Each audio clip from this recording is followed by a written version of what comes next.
Hello दोस्तों, तो आज हम देखते हैं ये चैप्टर 1 है हमारे पास साधारण ब्याज नवोदय विद्यालय की किताब से।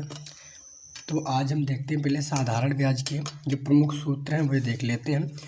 सूत्र क्या है, पहले हम लिखते हैं सूत्र। हेडिंग में हम लिखते हैं यहाँ पर सूत्र।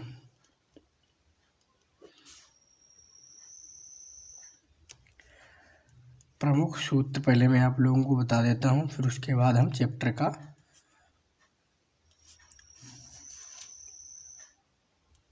जो चैप्टर के सवाल है वो देखेंगे। पहला सूत्र है हमारे पास साधारण ब्याज। पहला सूत्र मेरे पास क्या है, साधारण ब्याज। तो साधारण ब्याज बराबर हमारे पास होता है दोस्तों मूलधन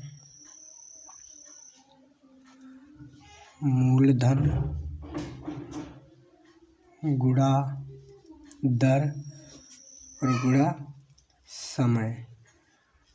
गुणा समय और पूरे के बटे में कितना होता है 100।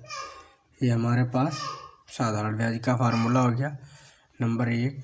और नंबर 2 हमारे पास है, नंबर 2 बराबर हमारे पास है मूलधन। अगर हमें मूलधन निकालना है तब मूलधन, तो मूलधन बराबर हमारे पास फार्मूला हो जाएगा 100 गुणा साधारण ब्याज, 100 गुणा साधारण ब्याज और पूरे के बटे में हो जाएगा दर गुणा समय। फिर हमारे पास जो तीसरा सूत्र है वह क्या है, वह हमारे पास है समय बराबर हमारे पास क्या हो जाएगा 100 गुणा साधारण ब्याज, 100 गुणा साधारण ब्याज और पूरे के बटा हमारे पास हो जाएगा दर गुणा मूलधन। फिर हमारे पास नेक्स्ट सूत्र है, हमारा अगला सूत्र है सूत्र नंबर 4 हमारे पास है दर बराबर हमारे पास क्या होता है 100 गुणा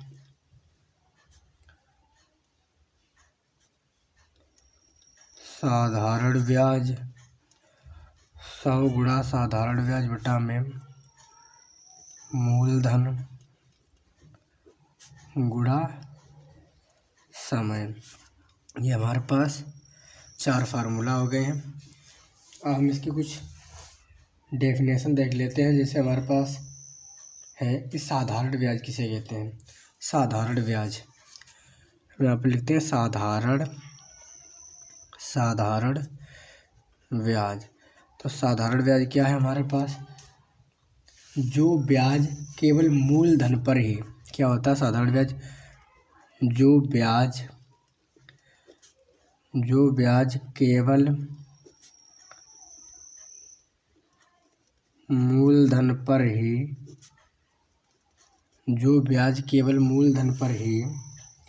निश्चित अवधि के लिए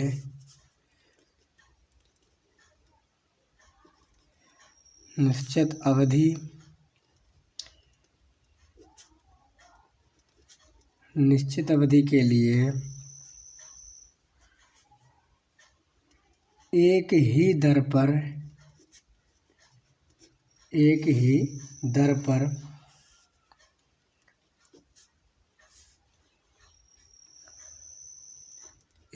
पर लगाया जाता है,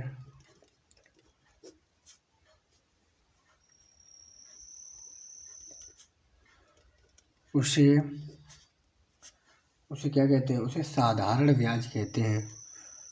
उसे साधारण ब्याज कहते हैं। तो हमारे पास साधारण ब्याज किसे कहते हैं यह पता चल गया है कि जो ब्याज केवल मूलधन पर ही निश्चित अवधि यानी निश्चित समय के लिए एक ही दर पर लगाया जाता है, उसे क्या कहते हैं, हम साधारण ब्याज कहते हैं। हमारे पास है मूलधन। हम देखते हैं मूलधन किसे कहते हैं।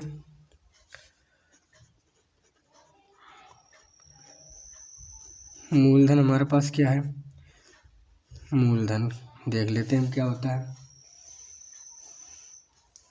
व्यक्ति द्वारा उधार, व्यक्ति द्वारा, कोई व्यक्ति जब उधार लेता है तो इसका होता है व्यक्ति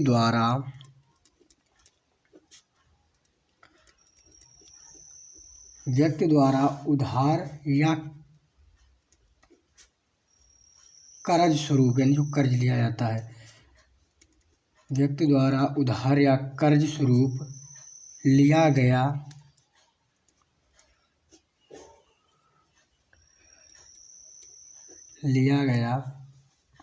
धन मूलधन, लिया गया धन मूलधन कहलाता है।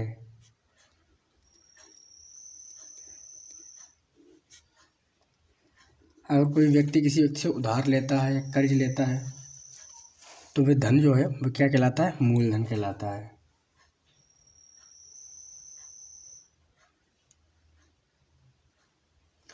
और साधारण ब्याज की गणना, साधारण ब्याज की गणना जो होती है वो मूलधन पर की जाती है, गणना मूलधन पर की जाती है। साधारण ब्याज की गणना मूलधन पर की जाती है। हमारे पास क्या रह गया है, हमारे पास रह गया है दर। क्या रह गया हमारे पास, दर। अब हम देखते हैं दर किसे कहते हैं, दर।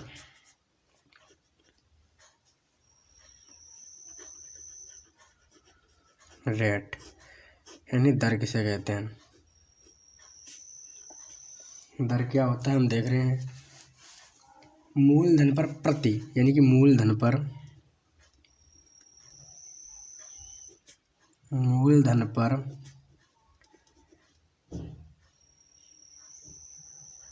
प्रति 100 के हिसाब से, यानी प्रति 100 के मूलधन पर प्रति 100 के हिसाब से एक वर्ष में एक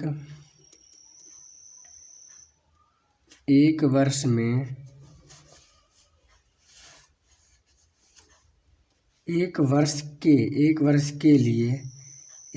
के लिए लिया गया ब्याज, एक वर्ष के लिए लिया गया ब्याज वार्षिक दर कहलाती है। लिया गया ब्याज वार्षिक दर कहलाती है, वार्षिक दर कहलाती है। हमारे पास रह गया एक मिश्र धन और एक रह गया हमारे पास ब्याज। तो हम पहले मिश्र धन देखते हैं। मिश्र धन किसे कहते हैं, मिश्र धन यानी कि अमाउंट, इसे क्या कहते हैं इंग्लिश में, अमाउंट।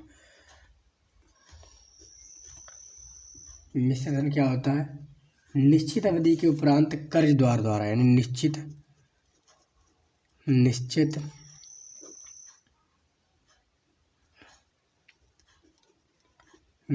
अवधि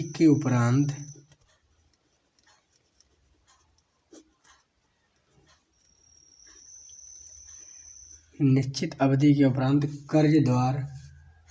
कर्जदार द्वारा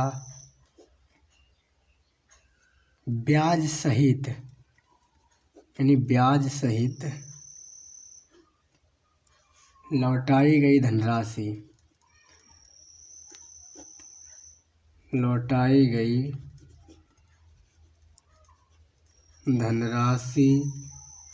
ब्याज सहित लौटाई गई धनराशि मिश्र धन कहलाती है।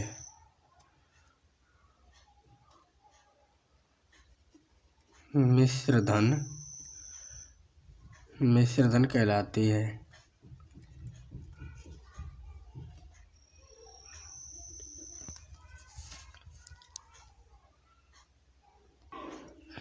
दोस्तों अब हम देखते हैं ब्याज किसे कहते हैं, ब्याज।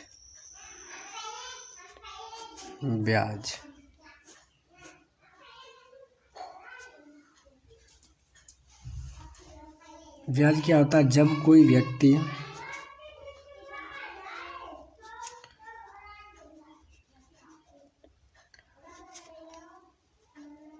उधार या कर्ज को चुकाता है, उधार या कर्ज को चुकाता है, तो वह ली गई धनराशि के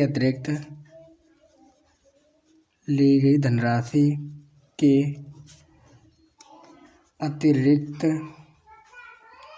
कुछ और, यानी कुछ ज़्यादा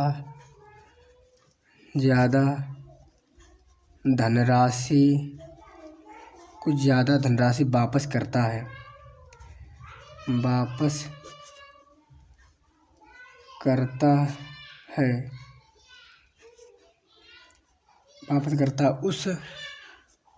उस ज़्यादा धनराशि को, यानी जो ज़्यादा धनराशि थी उस ज़्यादा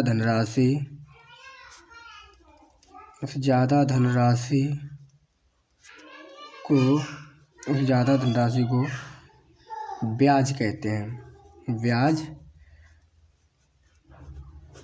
हैं। तो शायद दोस्तों आप लोगों को ये सब समझ में आ गया होगा। थैंक यू दोस्तों।